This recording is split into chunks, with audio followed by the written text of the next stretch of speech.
Seigneur, le psalmiste a dit « Mieux vaut la loi de ta bouche que 1000 objets d'or et d'argent. »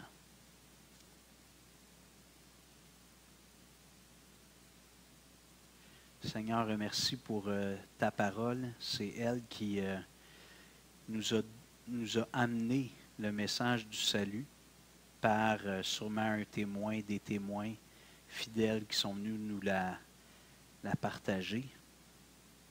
Mais Seigneur, ce qui fait que depuis 2000 ans, et même avant avec le peuple d'Israël, la loi, ton message est communiqué à l'humanité, c'est accessible.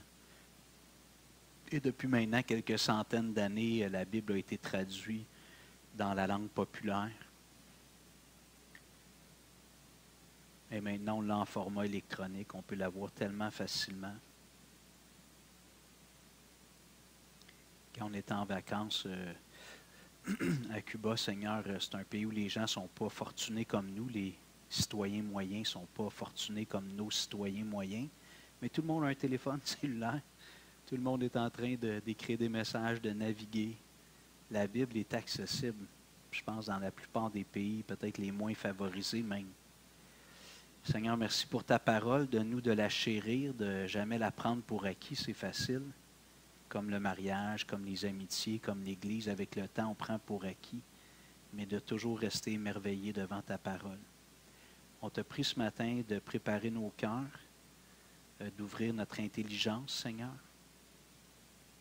pour que ce que tu as fait écrire par les écrivains de la Bible puisse rejoindre nos cœurs, notre âme, et pas être juste quelque chose qu'on retient dans notre tête, mais quelque chose qui transforme nos vies. Alors, transforme-nous ce matin, s'il te plaît, pour ta gloire. Amen. OK, alors je devrais finir la petite série, si je peux dire, je ne savais pas si ça allait être une série, mais la maison de Dieu. C'est la même feuille de notes qu'il y a les deux dernières, pas deux derniers dimanches, mais les deux dernières fois où j'ai prêché. On a vu ensemble que le besoin vital de l'être humain est d'avoir une relation avec Dieu. On aime, nous les évangéliques, dire aux gens, nous autres, on n'annonce pas une religion, mais une relation. Puis on fait bien de dire ça, c'est vrai. C'est tout à fait exact. On annonce une relation qui doit être restaurée entre chaque être humain et Dieu. Et le message de l'Évangile, c'est exactement ça. Puis on avait commencé un genre de survol à partir de la Genèse, de voir à quel point c'était ce que Dieu désirait. Vous vous souvenez, dans le Jardin d'Éden, je vais être encore plus court dans mon survol des premiers points, mais dans le Jardin d'Éden, Dieu avait une relation personnelle avec Adam et Ève sans aucun obstacle, sans entrave. On voit que Adam et Ève filaient le parfait bonheur. Premièrement, parce qu'ils avaient une communion avec Dieu sans entrave. L'arbre de vie était là. Même eux, entre eux, il n'y avait aucune gêne, aucune honte, aucune dissimulation, aucun orgueil. La relation était fluide avec Dieu, entre eux. Et malheureusement, la chute est arrivée et tout ce bonheur a été cassé, affecté. Et Dieu aurait pu, comme on aime dire des fois, Dieu aurait pu dire à l'être humain, je te laisse aller. Ça va être l'autodestruction. Des fois, les gens croient que l'être humain, on va peut-être s'autodétruire avec la pollution, avec l'arme atomique, mais Dieu ne permettra pas que l'humanité soit exterminée. Dieu a un plan de rédemption. Alors, Dieu reste affectueux envers l'être humain. Et là, Dieu appelle Abraham, un homme qui ne marchait pas avec Dieu. Il l'appelle, Abraham se convertit. Puis Dieu lui fait une grande promesse. Il lui dit, je vais te bénir, je vais bénir ta postérité, je vais te donner une grande postérité. Et toutes les nations, toutes les familles de la terre seront bénies en toi. Mais depuis la chute, il y a un problème entre l'homme et Dieu, c'est le péché. Chacun d'entre nous, chaque être humain est affecté par le péché. Et pour restaurer une relation, une communion avec Dieu, il faut régler le problème du péché. Dans le Jardin d'Éden, avant la chute, il n'y avait pas ce problème-là. Il n'y avait pas de péché. La communication était fluide, mais là, le péché est venu mettre, comme Dieu dit dans Ésaïe, un mur entre nous et Dieu. Et il faut que ce mur-là soit enlevé, c'est-à-dire qu'il faut que le problème du péché soit réglé. Alors, dans le Jardin d'Éden, c'était une communion fluide, sans entrave. La chute arrive et Dieu est encore intéressé d'avoir une relation avec l'être humain. Il n'abandonne pas l'être humain entièrement à lui-même. Il nous laisse tâtonner puis faire des choses qui ne sont pas bien, mais Dieu appelle Abraham, il lui donne un fils, Isaac. Finalement, Isaac a 2 fils de Jacob, son petit-fils, vient les 12 tribus d'Israël. Et lorsqu'Israël est captive ou mis esclave en Égypte, Dieu renouvelle encore sa promesse et réitère son intention, son désir. Je fais juste lire rapidement, tournez pas. Exode 6, versets 7 et 8. Dieu dit à Israël, alors qu'ils sont esclaves en Égypte, « Je vous prendrai pour mon peuple et je serai votre Dieu. » C'est toujours l'intention que Dieu a, d'être notre Dieu, que nous soyons son peuple. Et Dieu veut attirer les êtres humains pour que nous fassions partie de ce peuple. Et là, dans le désert, il y avait le tabernacle qu'on appelle la tente, qui était un temple montable et démontable, transportable. Et là, il y avait le lieu très saint, où le sacrificateur, le souverain sacrificateur, allait une fois par année, toujours en emmenant du sang pour expier, pour payer pour les péchés et être en communion avec Dieu. Donc, dans le lieu très saint, le lieu où l'humanité, à travers des souverains sacrificateurs, allait rencontrer Dieu, il y avait une précondition, c'était le sang. Et lorsque les péchés étaient expiés, la communion était là, la bénédiction était là. Alors ça, c'était dans le tabernacle. Ensuite, David, le roi David, projette de bâtir un temple en pierre pour le Seigneur, plus seulement une tente qui est montable et démontable, mais un temple bien établi à Jérusalem. Puis c'est son fils finalement qui réalise ce projet. Et la même chose arrive lorsque Salomon fait la dédicace, la gloire de Dieu remplit le temple. Dieu est là et Dieu dit même, lorsque vous allez être en exil, lorsque vous allez être ailleurs, puis que vous allez prier en direction de cette maison, de cette ville Jérusalem, de mon temple, je vais entendre vos prières. Donc il y a quelque chose d'un peu d'imagé dans tout ça, mais c'est là que Dieu résidait en quelque sorte. L'adresse permanente de Dieu sur la terre à ce moment-là, c'était à Jérusalem, dans le temple, et c'était là que l'humanité convergeait. Les Juifs allaient là quelques fois par année pour les grandes fêtes. Le peuple convergeait un peu comme on voit les musulmans qui vont à la Mecque aujourd'hui. Donc, pour aller rencontrer Dieu d'une façon solennelle. La promesse que Dieu avait faite à Abraham, que toutes les nations de la terre seraient bénies en lui, c'était qu'un jour, cette bénédiction qui était offerte premièrement à Israël soit offerte à toutes les nations. Que non seulement les descendants biologiques d'Abraham, mais des hommes et des femmes de toutes les nations puissent être en communion avec Dieu, être en relation avec Dieu. Le plan de Dieu, c'était de l'étendre à l'humanité tout entière. Et comme je disais l'autre fois, étant donné que l'humanité est rebelle, Dieu a créé un peuple de toutes pièces dans la descendance d'Abraham, qu'on appelle le peuple d'Israël. Et Dieu est en train de réaliser ce plan. Et lorsque le Messie arrive, lorsque Jésus vient sur la terre, il y a encore cette évolution. On progresse vers l'accomplissement final, puis aujourd'hui, on va aller voir dans l'Apocalypse un peu plus tard. Mais on avait vu dans Jean chapitre 1, au commencement était la parole, et la parole était avec Dieu, et la parole était Dieu. Et là, on voit que c'est elle qui a tout créé. Puis quand on arrive au verset 14 de l'Évangile de Jean chapitre 1, et la parole a été faite chair, et elle a habité parmi nous, pleine de grâce et de vérité, et nous avons contemplé sa gloire, une gloire comme la gloire du Fils unique venu du Père. Il y a toujours cette idée, Dieu veut habiter au milieu de son peuple. J'ai oublié de le mentionner, mais lorsque le peuple se déplaçait dans le désert puis qu'ils avaient le tabernacle, les 12 tribus campaient autour du tabernacle, 3 au nord, 3 au sud, 3 à l'est, 3 à l'ouest. Les 12 tribus étaient divisées. Dieu était au milieu. C'est ça que Dieu voulait. C'est symbolique. Mais en même temps, ça représente le désir de Dieu. Et lorsque Jésus vient, le texte nous dit au verset 14, Jean 1, 14, la parole a été faite chair, et elle a habité parmi nous. Puis le mot grec, c'est skenoo, qui veut dire tenter ou camper, mettre sa tente. Dieu est venu habiter en quelque sorte dans une tente, au milieu de nous, parmi nous, en parlant de Jésus, le Messie qui est venu. Dieu, le Créateur, est venu dans un corps humain. La parole a été faite chair et elle a tenté ou campé parmi nous. Alors, il y a cette évolution. L'Éden, le tabernacle, le temple. Et là, avec Jésus, c'est Dieu lui-même qui est là dans un corps humain et son désir d'être en relation avec nous, c'est comme si c'est amplifié parce que là, Dieu est dans un corps humain, la communication est encore plus simple peut-être et accessible. sais, de parler à Dieu qu'on ne voit pas, déjà, il y a un défi, c'est la foi. Mais là, quand tu vois Dieu dans un corps humain, devant toi, tu peux te toucher, Dieu peut te serrer dans ses bras. Dieu nous accommode au maximum. Et évidemment, son désir n'était pas seulement de venir exprimer sa personne dans un corps humain, mais l'objectif final de la vie de Jésus, c'était de mourir sur la croix. Parce que comme on a dit tout à l'heure, la précondition pour être en communion avec Dieu, il faut régler le problème du péché. Et en prenant un corps humain, Jésus allait à la fois exprimer un désir encore plus clair d'être en communion avec l'humanité, mais aussi ultimement d'aller mourir sur la croix pour payer pour nos péchés, afin qu'on puisse s'approcher de Dieu librement. J'aimerais qu'on lise Colossiens 1, s'il vous plaît.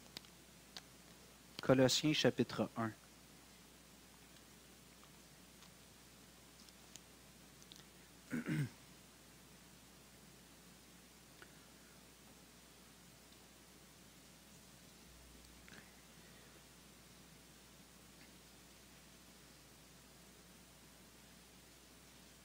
Verset 12 et suivant. Colossiens 1, verset 12. Rendez grâce au Père qui vous a rendu capable d'avoir part à l'héritage des saints dans la lumière. Il nous a délivrés de la puissance des ténèbres et nous a transportés dans le royaume de son Fils bien-aimé, en qui nous avons la rédemption, le pardon des péchés. Donc là, ici, à cette première phase, la question du péché, elle a été réglée en Jésus pour tous ceux qui s'approchent de Dieu à travers Jésus. Verset 15, je poursuis. Le Fils est l'image du Dieu invisible. Littéralement, c'est l'icône. Et je pense qu'on n'utilise plus tellement ces termes-là, mais quand j'enseignais l'informatique, quand c'était en train de se répandre dans les écoles, l'enseignement des ordinateurs puis de l'informatique, ce qu'on appelle, nous, les applications là, qu'on a sur nos téléphones, le courrier, Google, tout ça, c'est des icônes, c'est des dessins. Et lorsqu'on touche à l'icône, il y a une action qui se produit. Et ici, c'est dit que Jésus est l'icône du Dieu invisible. Donc, Dieu, dans sa nature, est esprit, donc on ne peut pas le voir. Mais Jésus est l'icône, et quand on rentre en contact avec Jésus, il y a une action qui se produit, et on peut être en communion avec Dieu. Le Fils est l'image du Dieu invisible, le premier-né de toute la création, non pas dans le sens d'être né le premier, mais d'avoir la prééminence, le rang numéro 1. Le premier-né de toute la création, car en lui ont été créées toutes les choses qui sont dans les cieux et sur la terre, les visibles et les invisibles, trône, dignité, domination, autorité. Tout a été créé par lui et pour lui. Il est avant toute chose et toute chose subsiste en lui. C'est incroyable, ce texte-là. On a vu Jean 1, là, où Jean exprime clairement que Jésus est Dieu, qui a tout créé, puis qu'il est venu dans un corps humain. Mais ici, Paul il est encore plus explicite dans des termes théologiques. Jésus a tout créé, et là, il énumère les choses visibles, invisibles, les trônes, les dignités, les dominations, autorités. Tout a été créé, on pourrait mettre par Jésus et pour Jésus. Ce n'est pas le petit Jésus dans la mangeoire, là. Oui, Jésus a eu cette phase-là quand il est né, mais c'est lui qui a tout créé. Alors, des fois, les gens me disent, moi, je ne comprends pas c'est quoi le sens de la vie. Moi, je leur dis, quand je suis devenu chrétien, j'ai compris que ma raison de vivre, c'est de vivre pour Jésus. J'ai été créé pour lui. Et là, ça permet des fois d'amener l'Évangile. Je continue. Il est avant toute chose et toute chose subsiste en lui. Verset 18, il est la tête du corps de l'Église. Il est le commencement, le premier-né d'entre les morts, afin d'être en tout le premier. Car Dieu a voulu faire habiter toute plénitude en lui. Vous voyez encore le même vocabulaire. Habiter toute plénitude, toute la divinité était entière en Jésus. Jésus n'était pas 99,999% Dieu, 100% Dieu. Toute la plénitude de Dieu était en Christ dans son corps humain. Verset 20, il a voulu par lui tout réconcilier avec lui-même. Donc, qu'est-ce que Dieu veut faire? C'est quoi son intention? Réconcilier chaque être humain, un à un, avec lui. Vous voyez, son intention, Dieu ne change pas. Son désir, c'est qu'à cause du péché qui crée une rupture, une séparation entre chaque être humain et Dieu, en Jésus, Dieu veut abolir ce mur-là, puis restaurer une relation, donc nous réconcilier avec lui. il a voulu par lui, verset 20, tout réconcilier avec lui-même, tant ce qui est sur la terre que ce qui est dans les cieux, en faisant la paix par lui, par le sang de la croix. Et vous qui étiez autrefois étrangers et ennemis par vos pensées et par vos mauvaises œuvres, il vous a maintenant réconciliés par sa mort dans le corps de sa chair, donc la nécessité de régler le problème du péché, pour vous faire paraître devant lui saint, sans défaut et sans reproche. Ça, c'était l'état dans lequel Adam et Ève étaient avant la chute, saint, sans défaut, sans reproche. Et la relation était fluide, aucune entrave. En Jésus, Dieu vient régler le problème du péché, puis il nous permet de retrouver cette relation fluide, sans obstacle, sans entrave.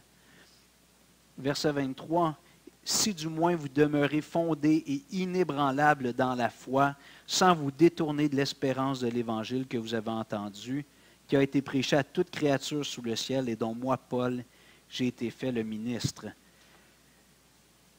Lorsque l'ange a annoncé la naissance de Jésus, dans Matthieu, on va parler de ça dans les prochaines semaines, Noël s'en vient, l'ange a dit, tu vas lui donner le nom d'Emmanuel. Pratiquement, finalement, on l'a appelé Jésus. Mais pour réaliser la prophétie, le nom du Messie, je ne sais pas si c'est son deuxième prénom, c'est Emmanuel. Et ça veut dire quoi, Emmanuel? Dieu avec nous. Qu'est-ce que Dieu voulait en envoyant le Messie? C'était lui-même, littéralement, être au milieu des hommes et des femmes. C'est merveilleux. Quel Dieu résilient. Dieu, il ne lâche pas. Nous, on lui lance des roches, on l'insulte. Comprenez, l'être humain, là, on se fiche de Dieu. On regarde, on en parlait l'autre fois, la décadence dans notre société. On bafoue Dieu carrément. Nos comportements, nos propos. Puis Dieu tend les bras, puis il ne lâche pas. Et il va même jusqu'à envoyer ce qu'il y a de plus précieux, son propre Fils, mourir pour nous. C'est merveilleux. Lorsque Jésus est là, il y a une transition. L'Éden, le tabernacle, le temple. Et lorsque Jésus est là, le temple physique qui est encore à Jérusalem, Jésus est allé faire du ménage au temple, vous vous souvenez, il a renversé les tables des vendeurs. C'était une période de transition, mais en réalité, là où était Jésus, là était Dieu. Et Jésus est l'endroit, si vous permettez l'expression, l'endroit qu'on ne peut pas éviter pour rencontrer Dieu. Tu veux rencontrer Dieu, c'est en Jésus. Comme avant, il fallait aller à Jérusalem au temple, maintenant, pour tout être humain partout sur la terre, tu veux rencontrer Dieu, il y a un passage obligé, c'est Jésus.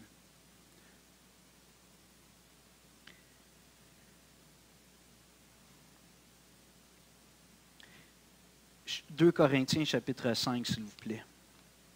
2 Corinthiens, chapitre 5.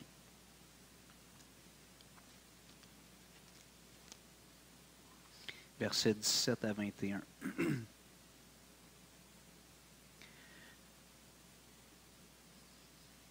Ici, Paul explique, il fait juste résumer l'Évangile, puis il explique la mission de l'Église des chrétiens. Verset 17, 2 Corinthiens 5, 17. « Si quelqu'un est en Christ, il est une nouvelle création. Les choses anciennes sont passées, voici toutes choses sont devenues nouvelles. » Et je trouve ça super important comme Église qu'on a toujours, il ne faut jamais déroger de ça, il faut annoncer l'Évangile, mais la nécessité de naître de nouveau. Jésus a dit à Nicodème, si un homme ne naît de nouveau, il ne peut voir le royaume de Dieu. Si un homme ne naît de nouveau, il ne peut entrer dans le royaume de Dieu.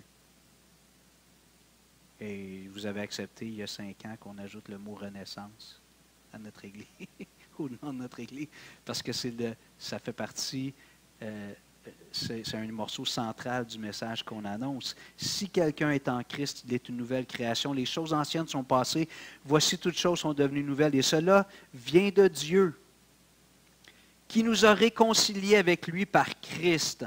Encore les mêmes vocabulaires, qui nous a réconciliés avec lui par Christ.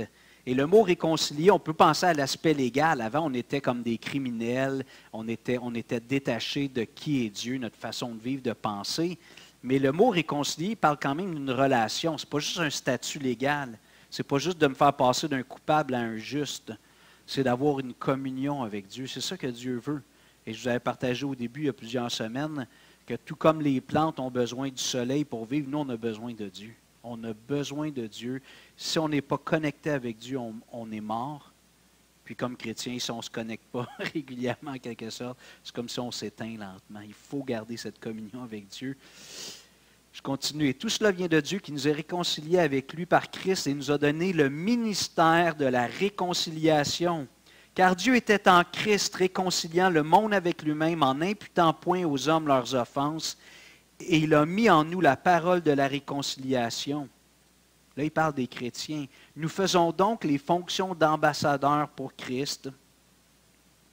Comme si Dieu exhortait par nous, nous vous en supplions au nom de Christ, soyez réconciliés avec Dieu. La mission de l'Église, c'est d'aller annoncer ce message-là. On peut se le rappeler pour nous, puis être édifié, la table du Seigneur, on se rappelle le message de la réconciliation. Mais prêcher ce message-là de réconciliation à des frères et sœurs chaque semaine, sans en parler aux gens de l'extérieur, est quelque chose qui est un peu dysfonctionnel dans ça. Notre ministère, c'est d'annoncer la réconciliation au monde autour de nous. Et là, Paul termine avec ce beau verset qu'on aime bien, encore une perle théologique. Celui qui n'a point connu le péché, il l'a fait devenir péché pour nous, afin que nous devenions en lui justice de Dieu. Jésus est le seul homme qui n'a jamais connu le péché. C'est la seule distinction qu'il y avait entre Jésus, homme, et tous les autres êtres humains, ayant été engendrés par le Saint-Esprit dans le ventre de Marie. Jésus n'avait pas un père biologique, un mâle humain. C'est le Saint-Esprit qui est venu créer cet être-là biologique. Maintenant, Jésus est retourné au ciel. On va aller maintenant dans Jean 14, on recule un peu.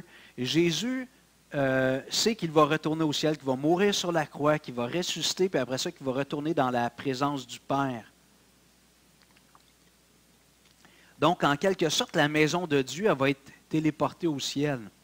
Parce que la maison de Dieu, c'était Jésus quand il était sur la terre. Mais la maison de Dieu va être téléportée au ciel. Alors là, Jésus a un plan. Il dit, je vais m'assurer que ma maison soit encore présente sur la terre pour que des êtres humains puissent venir me rencontrer, trouver le message de la rédemption, du pardon des péchés et reconnecter avec le Père. Jean 14, versets 16 à 21. « Et moi, je prierai le Père, et il vous donnera un autre consolateur. » Jésus parle aux disciples, « afin qu'il demeure éternellement avec vous. L'Esprit de vérité, que le monde ne peut recevoir parce qu'il ne le voit point et ne le connaît point. Mais vous, vous le connaissez, car il demeure en vous, car il demeure avec vous et il sera en vous. Je ne vous laisserai pas orphelin, je viendrai à vous. Encore un peu de temps et le monde ne me verra plus, mais vous, vous me verrez, car je vis et vous vivrez aussi. En ce jour-là, vous connaîtrez que je suis en mon Père, que vous êtes en moi et que je suis en vous. Celui qui a mes commandements et qui les garde, c'est lui qui m'aime, et celui qui m'aime sera aimé de mon Père. Je l'aimerai et je me ferai connaître à lui. » Revenons au verset 20. « En ce jour-là, lorsque le Saint-Esprit va venir sur chacun des disciples, vous connaîtrez que je suis en mon Père, que vous êtes en moi et que je suis en vous. » Jésus est en train d'expliquer aux disciples, moi qui vais être au ciel, physiquement, là, comment ça fonctionne, tout ça, il y a des dimensions qui nous échappent, mais Jésus est au ciel, à la droite du Père. Mais Jésus a dit, je vais revenir à travers la troisième personne de la Trinité, le Saint-Esprit, puis le Saint-Esprit va être en vous pour toujours. Et là, au verset 20, il dit, « Vous connaîtrez que je suis en mon Père, que vous êtes en moi et que je suis en vous. » Ça veut dire que dans chaque chrétien, Jésus est là par la présence du Saint-Esprit. Et comme on va voir tout à l'heure, chaque chrétien est un peu comme une pierre qui fait partie d'un édifice. Tout seul, l'édifice est comme pas inexistant, mais il n'est pas très visible. Mais dès qu'on met 2, 3, 4, 5 pierres ensemble, les dés, tu connais ça? Ça commence à prendre forme. Et là, on a la maison de Dieu. Donc, il y a encore une transition qui se passe. La maison de Dieu, la présence de Dieu en Éden, dans le tabernacle, dans le désert, à Jérusalem, dans le temple, à travers Jésus. Jésus va au ciel et dit, il faut qu'il y ait encore un lieu où les hommes, les femmes puissent venir me rencontrer et m'adorer. Et c'est à travers l'Église. Et là, je vais prendre le temps d'expliquer. On le dit souvent, mais peut-être qu'il y en a qui ne l'ont pas encore saisi, mais l'Église, ce n'est pas la bâtisse ici. L'Église, c'est les chrétiens réunis. Allons ensemble dans 1 Pierre 2, s'il vous plaît. 1 Pierre chapitre 2. C'est quelque chose, là. Le respect que les Juifs avaient pour le temple, le respect qu'on a pour Jésus. Je me pose la question, est-ce que j'ai le même respect pour l'Église, qui est la maison de Dieu? 1 Pierre 2, s'il vous plaît, verset 4. Approchez-vous de lui, en parlant de Jésus, pierre vivante. Donc Jésus est une pierre vivante, et même pas n'importe quelle pierre, rejetée par les hommes et choisie et précieuse devant Dieu. Dans d'autres textes, un peu plus loin, ça parle de la pierre angulaire. Et vous-même, comme des pierres vivantes, en parlant aux chrétiens, ceux qui sont de nouvelles créations, 2 Corinthiens 5, 17, édifiez-vous pour former une maison spirituelle, un saint sacerdoce, afin d'offrir des victimes spirituelles agréables à Dieu par Jésus-Christ. Car il est dit dans l'Écriture, « Voici, je mets en Sion une pierre angulaire, choisie, précieuse, en parlant de Jésus, et celui qui croit en elle ne sera point confus. L'honneur est donc pour vous qui croyez. Mais pour les incrédules, la pierre qu'ont rejetée ceux qui bâtissaient est devenue la principale de l'angle, et une pierre d'achoppement, et un rocher de scandale. Ils s'y heurtent pour n'avoir pas cru à la parole, et c'est à cela qu'ils sont destinés. » Jésus est une pierre, puis pour certains, c'est un rocher de salut, la principale de tout l'édifice qui compose la maison de Dieu, et pour d'autres, c'est une pierre d'achoppement. Donc Jésus, c'est un ou l'autre. On ne peut pas être entre les deux. Avec Jésus, c'est soit qu'on trouve le salut, c'est soit qu'on s'enfarge, puis c'est la perdition, c'est le jugement. C'est pour ça que je disais tout à l'heure, Jésus est un passage obligé.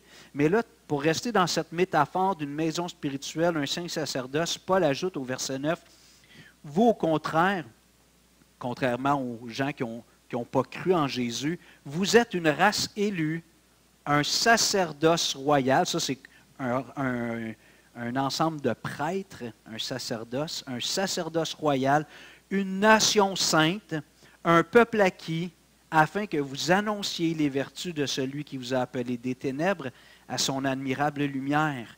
Vous qui autrefois n'étiez pas un peuple, et qui maintenant êtes le peuple de Dieu. Vous qui n'aviez pas obtenu miséricorde et qui maintenant avez obtenu miséricorde. Toujours ces deux éléments qui sont essentiels. Être racheté, obtenir la miséricorde de Dieu, que le problème du péché dans ma vie soit réglé. Et deuxièmement, j'entre en communion avec Dieu. En Jésus, tout cela se réalise. Et maintenant, Pierre nous dit, prenant l'enseignement de Jésus, puis ayant compris ce qui s'est passé à la Pentecôte, maintenant, l'Église, et je répète, l'Église, ce n'est pas les 4 murs, ce n'est pas la brique, ce n'est pas le plancher, c'est les chrétiens réunis. La maison de Dieu, la maison spirituelle, le temple de Dieu, c'est l'Église, les chrétiens réunis. Si jamais quelqu'un n'arrive pas à saisir ça, dites-moi là, c'est super important. Là, je vais lire d'autres passages, mais je vais accélérer un petit peu. Dans 1 Timothée 3, 14 et 16, Paul écrit à Timothée en disant « Je t'écris ces choses avec l'espérance d'aller bientôt vers toi, mais si je tarde, tu sauras comment il faut se conduire dans la maison de Dieu, qui est l'Église du Dieu vivant, la colonne et l'appui de la vérité. » La maison de Dieu, bon, il n'y a plus de temple à Jérusalem, mais même s'il y en avait un, ce n'est pas là. Chaque groupe de chrétiens réunis, c'est la maison de Dieu. Et quand quelqu'un vient nous visiter ici, qui n'est pas réconcilié avec Dieu encore, il rentre dans la maison de Dieu. Mais je répète, ce n'est pas parce qu'il passe le cadre en aluminium puis en vitre qu'il rentre dans la maison de Dieu. C'est parce qu'il arrive au milieu d'un rassemblement chrétien, où Jésus se trouve. Et là, la personne peut comprendre comment être pardonnée et purifiée, parce que c'est le message de l'Évangile qu'on annonce, et être restaurée dans une communion avec Dieu, peut être ajoutée comme une nouvelle pierre dans l'édifice spirituel. Éphésiens 2, 19 à 22, Paul écrit, je lis encore, là, je vais un petit peu vite pour ne pas étirer trop longtemps. « Ainsi donc, vous n'êtes plus des étrangers. » Et là, Paul écrivait à des gens qui n'étaient pas issus du judaïsme, mais plutôt du paganisme, du monde païen, des non-juifs. « Ainsi donc, vous n'êtes plus des étrangers, ni des gens du dehors, mais vous êtes concitoyens des saints, gens de la maison de Dieu. » On fait partie de la famille de Dieu. Quand ça dit gens de la maison, on fait partie de sa maisonnée. L'oikos, il y a le yogo roikos, là. Ça veut dire maisonnée, le foyer, là où une famille habite. Vous êtes devenus des gens de la maison de Dieu. Et toujours dans cette métaphore, verset 20, Éphésiens 2, 20, vous avez été édifiés sur le fondement des apôtres et des prophètes, Jésus-Christ lui-même étant la pierre angulaire. Juste un commentaire ici, on ne doit plus chercher de nouvelles révélations et des gens qui prétendent avoir des nouvelles révélations au nom du Saint-Esprit, au nom de Jésus, qui ne sont pas conformes aux Écritures. Il ne faut pas écouter ça.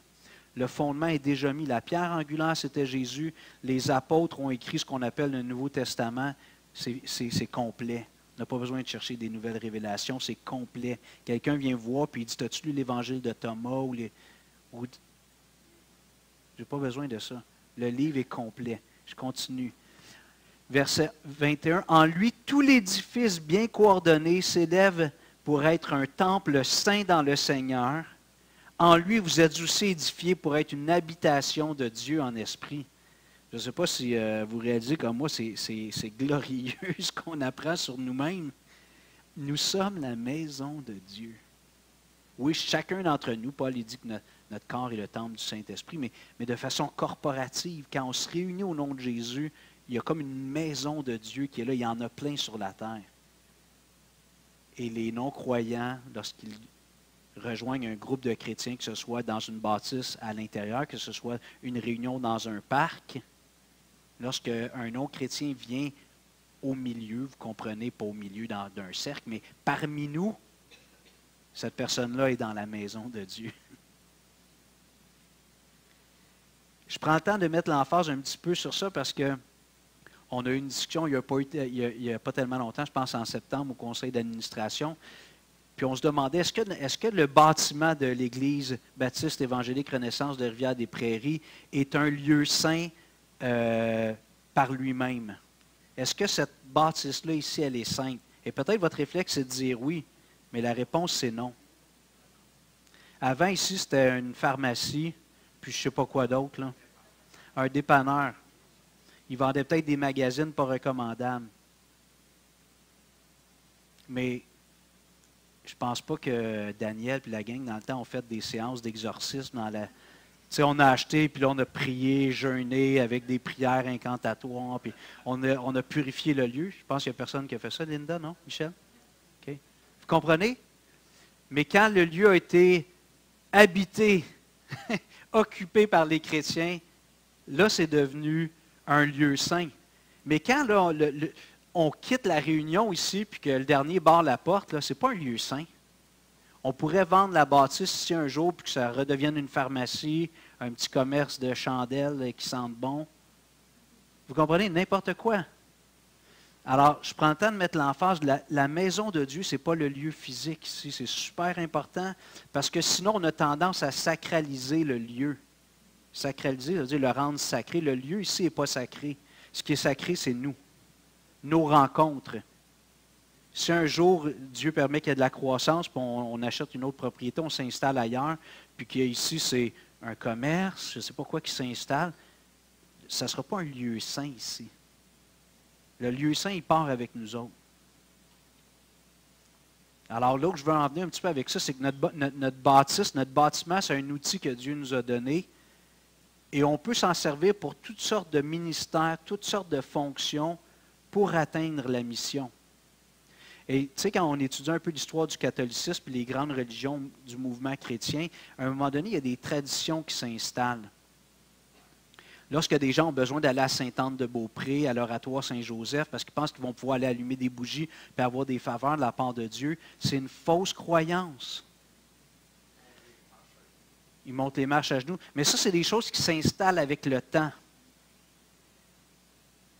Et de croire, nous, les chrétiens évangéliques, qu'une bâtisse qu'on appelle une église, qui n'est pas la bonne expression, on est mieux dire un bâtiment d'église, parce que l'église, c'est les chrétiens. Ce n'est pas un lieu saint. C'est un outil que Dieu nous donne et on veut s'en servir pour la gloire de Dieu. Alors, on peut avoir on parlait peut-être d'une distribution alimentaire, on pourrait utiliser la bâtisse pour d'autres occasions qui ne sont pas nécessairement un lieu où on célèbre un culte. Ce n'est pas un moment où on célèbre un culte. Vous comprenez?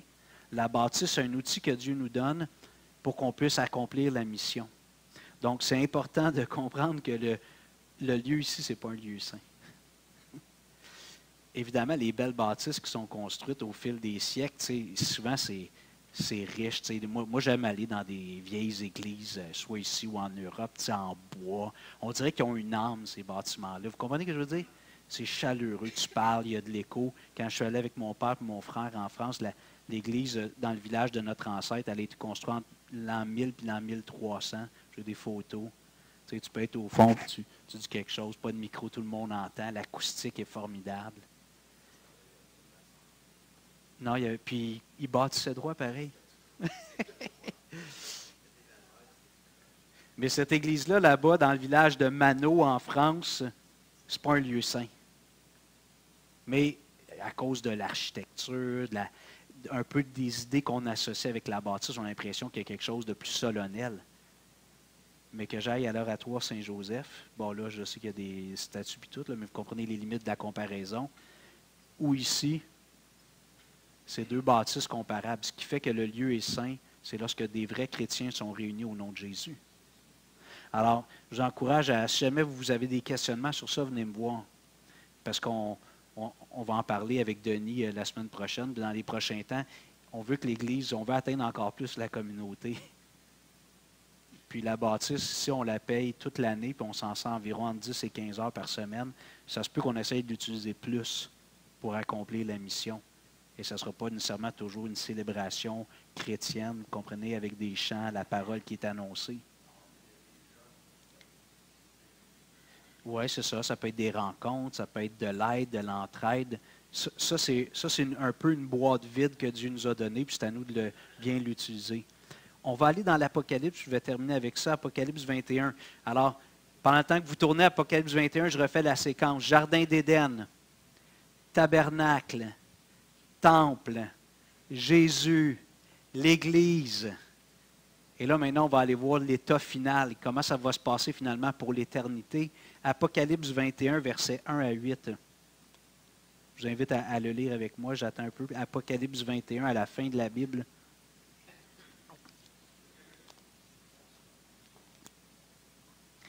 Apocalypse 21, verset 1 et suivant. « Puis je vis un nouveau ciel et une nouvelle terre, car le premier ciel et la première terre avaient disparu, et la mer n'était plus.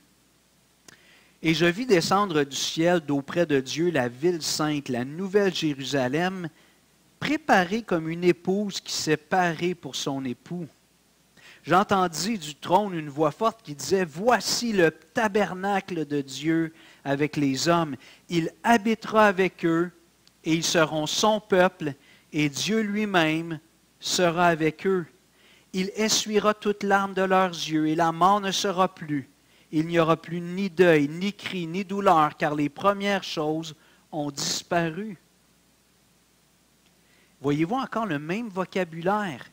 La nouvelle Jérusalem, qui dans l'Ancien Testament, puis bon, dépendamment de notre interprétation de la fin des temps ou de l'ère actuelle, c'était la ville sainte, où la maison de Dieu était, où les gens convergeaient pour aller rencontrer Dieu. La ville sainte. Et là, ça dit qu'il s'est paré comme une épouse. L'Église, on n'a pas lu tous les textes, nous sommes l'épouse de Jésus, c'est l'Église. Tous les chrétiens réunis, c'est nous l'épouse. On est comme sa fiancée, puis un jour, il va y avoir les noces de l'agneau, Et là, ça va être la fête, le mariage officiel entre nous et Jésus. On est dans des métaphores, dans des images, mais c'est ce que les Écritures nous disent. Et ça dit que Dieu habitera, au verset 3 à la fin, avec eux, et ils seront son peuple, et Dieu lui-même sera avec eux. Quel est le désir de Dieu? D'être en relation avec l'être humain. Verset 5. Et celui qui était assis sur le trône dit, « Voici, je fais toutes choses nouvelles. » Et il dit, « Écris, car ces paroles sont certaines et véritables. » Et il me dit, « C'est fait. Je suis l'alpha et l'oméga, le commencement et la fin. À celui qui a soif, je donnerai de la source de l'eau de la vie gratuitement. Celui qui vaincra héritera ces choses. Je serai son Dieu et il sera mon fils.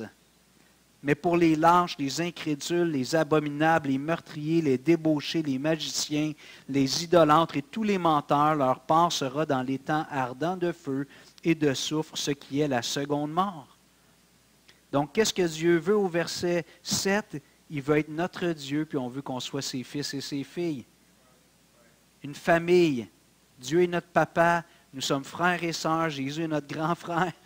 Et c'est ça que Dieu veut. Ce qui a été perdu lors de la chute, Genèse chapitre 3, Dieu avait le projet de renverser ça et de restaurer, d'avoir une nouvelle humanité qui allait vivre dans une nouvelle création, ce qui a été perdu en Genèse chapitre 3. Chapitre 21 toujours, verset 22.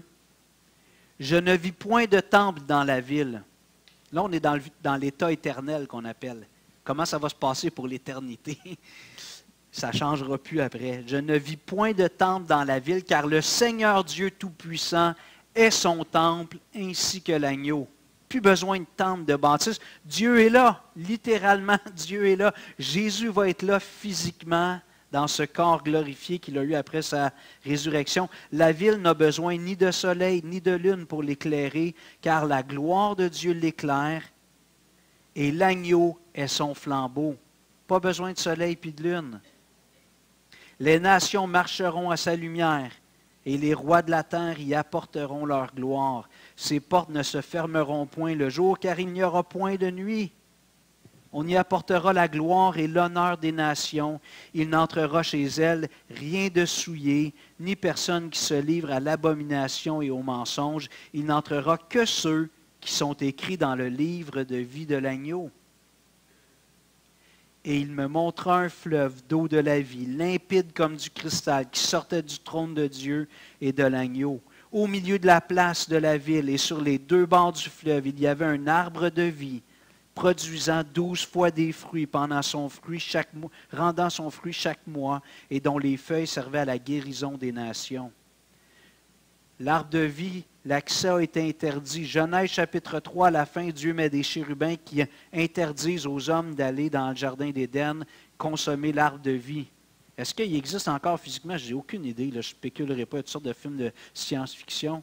Mais une chose est sûre, depuis Genèse 3, on n'a plus accès à l'arbre de vie. Et dans la nouvelle création, il va y avoir un arbre de vie. Ce qui a été perdu, Genèse 3, est restauré, renouvelé parfaitement dans la nouvelle création. Je termine verset 3. Il n'y aura plus d'anathème. Ça, c'est des gens qui sont damnés.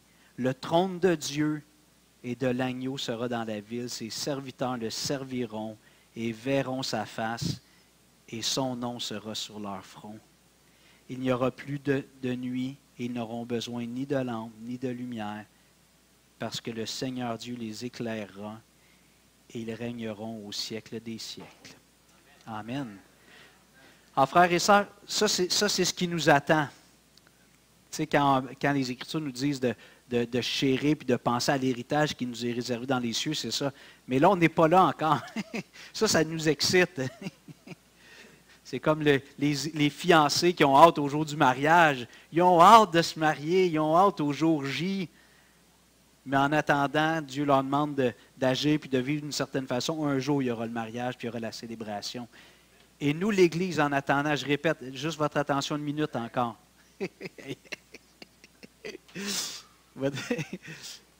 La maison de Dieu, c'est nous autres, c'est solennel.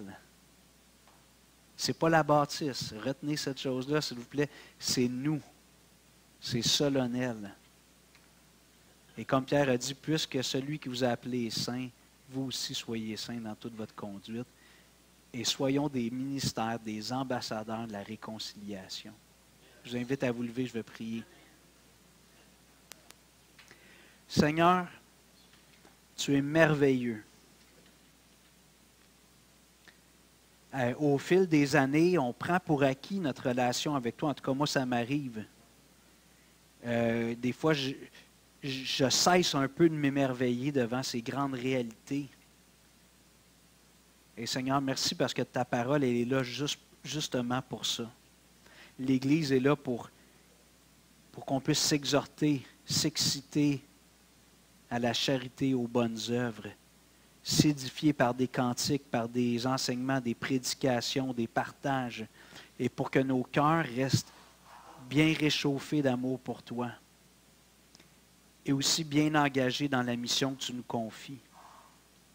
On est bien ensemble, Seigneur, mais tu veux qu'on sorte d'ici et qu'on aille parler à d'autres personnes et que par la puissance de ton esprit, il y ait d'autres personnes qui viennent au milieu de nous, qui trouvent le pardon des péchés, la vie nouvelle en Jésus et qu'ils soient ajoutés à cet édifice.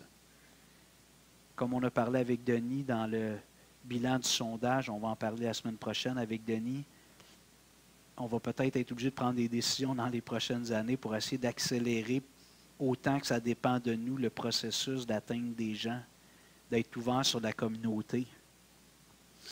On va devoir renoncer peut-être à des préférences, à certains conforts qu'on a ici entre nous. Et Seigneur, je te prie de préparer nos cœurs, parce qu'on ne voudrait pas que nos préférences personnelles deviennent un obstacle pour accomplir la mission d'annoncer la réconciliation. Et on a besoin que tu prépares nos cœurs, même si on est peut-être en toi depuis plusieurs années, on aime le confort, les êtres humains. On aime la stabilité. On aime la routine. Mais Seigneur, tu ne nous as pas dit que le confort allait être sur la terre. Tu nous as dit de prendre notre croix. Ça veut dire que ça va faire mal des fois. On va renoncer à nous-mêmes chaque jour, puis on va te suivre. Quand tu étais sur la terre, tu n'étais pas dans une zone confortable. Il y avait des millions d'ennemis autour de toi qui voulaient te faire mourir. Alors Seigneur, prépare nos cœurs. Denis va nous donner le bilan la semaine prochaine. Et on réalise qu'il y a des choses qui sont excellentes dans notre Église. C'est merveilleux. On a des fondements formidables. On a une Église où il y a de l'amour, de la communion, de la parole de Dieu. Mais Seigneur, il faut qu'on le partage. On ne veut pas être comme cet intendant qui a pris le talent, qui l'a caché dans la terre. On veut être comme celui qui en a produit 5, comme l'autre qui en a produit 10.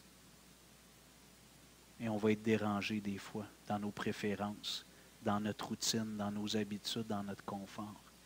Alors je te prie de préparer nos cœurs, chacun d'entre nous. Quand on reçoit de la visite, il faut faire du ménage après. Ça peut arriver qu'il y ait des petits-enfants qui ont cassé un bibelot, qui ont dessiné sur le mur. Si on ouvre les portes, il va y avoir de la visite. Des fois, ça va nous déranger un peu. Mais Seigneur, aide-nous à regarder plus loin que notre confort, notre routine, notre stabilité. D'être prêt à faire les sacrifices comme toi, Jésus, pour que d'autres viennent à toi. Merci d'habiter au milieu de nous, Jésus. Tu es là et je crois que tu es honoré au milieu de nous. Maintenant, on veut ouvrir les fenêtres puis les portes. On va aller voir les gens, les inviter à venir souper ici. Les rencontrer dans leur misère, dans leurs mensonges, dans leurs ténèbres. Et par ta grâce, les emmener dans ta lumière, dans ta vérité, dans ton bonheur. Prépare nos cœurs, s'il te plaît, Jésus. Amen. Merci.